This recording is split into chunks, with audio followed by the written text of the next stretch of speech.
Hello friends, welcome to Unave Uyir. நம்ம சேனலுக்கு first time வரீங்கன்னா சேனலை சப்ஸ்கிரைப் பண்ணிக்கோங்க. பக்கத்தில் இருக்கிற பெல் ஐக்கானையும் மறக்காமல் கிளிக் பண்ணிக்கோங்க. அப்போ தான் நான் போடுற வீடியோஸோட நோட்டிஃபிகேஷன் உங்களுக்கு வரும். இன்றைக்கி நம்ம பார்க்க போகிறது ரொம்பவே ஸ்பெஷலான ஒரு சட்னி தான் நம்ம பார்க்க போகிறோம். இது தோசைக்கு ஒரு பர்ஃபெக்ட் காம்பினேஷன். இதை எப்படி செய்கிறது நம்ம பார்த்துடலாம்.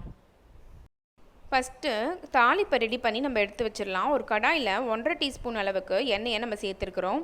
எண்ணெய் நல்லா காஞ்சதும் நம்ம எடுத்து வச்சுருக்கிற 1.5 டீஸ்பூன் அளவுக்கு கடுகு உளுத்தம் பருப்பை சேர்த்து எடுத்து வச்சுருக்கிறேன். அதை சேர்த்து தாளிச்சிக்கலாம். கடுகு உளுத்தம் பருப்பு நல்லா பொரிஞ்சு வந்ததும் இது கூடவே நம்ம எடுத்து வச்சுருக்கிற 1/4 டீஸ்பூன் அளவுக்கு பெருங்காயத்தூளை நம்ம சேர்த்துக்க போகிறோம். சேர்த்து இதையும் தாளிச்சிக்கலாம். தாளிச்சிட்டு ஸ்டவ் ஆஃப் பண்ணி இதை எடுத்து வச்சிடலாம். இப்போது நம்ம சட்னி எப்படி பண்ணுறதுன்னு பார்த்துடலாம். ஒரு மிக்ஸி ஜாரில் நம்ம எடுத்து வச்சுருக்கிற 1 கப் அளவுக்கு உடைச்ச கடலைன்னு சொல்லக்கூடிய பொட்டுக்கடலையை நம்ம சேர்த்துக்க போகிறோம். இது கூடவே நம்ம எடுத்து வச்சுருக்கிற 6லேருந்து 7 காஞ்ச மிளகாவை எடுத்து வச்சுருக்கிறேன். அதை இது கூட சேர்த்துக்கலாம். எனக்கு இந்த அளவுக்கு காரம் சரியாக இருந்தது. தேவைப்படுறவங்க கூடவோ குறைச்சோ சேர்த்துக்கோங்க.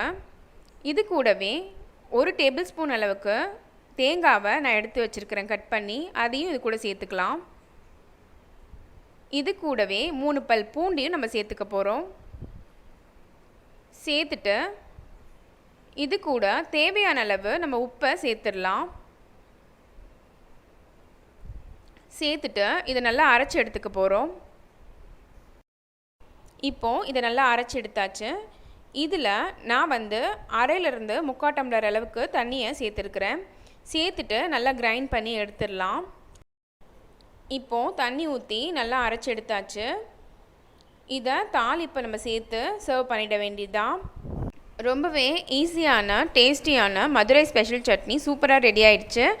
இந்த வீடியோ உங்களுக்கு பிடிச்சிருந்தா லைக் பண்ணுங்கள், ஷேர் பண்ணுங்கள். உணவே சேனலுக்கு மறக்காமல் சப்ஸ்கிரைப் பண்ணுங்கள். பக்கத்தில் இருக்கிற பெல் ஐக்கானையும் மறக்காமல் கிளிக் பண்ணிக்கோங்க. தேங்க்ஸ் ஃபார் வாட்சிங்.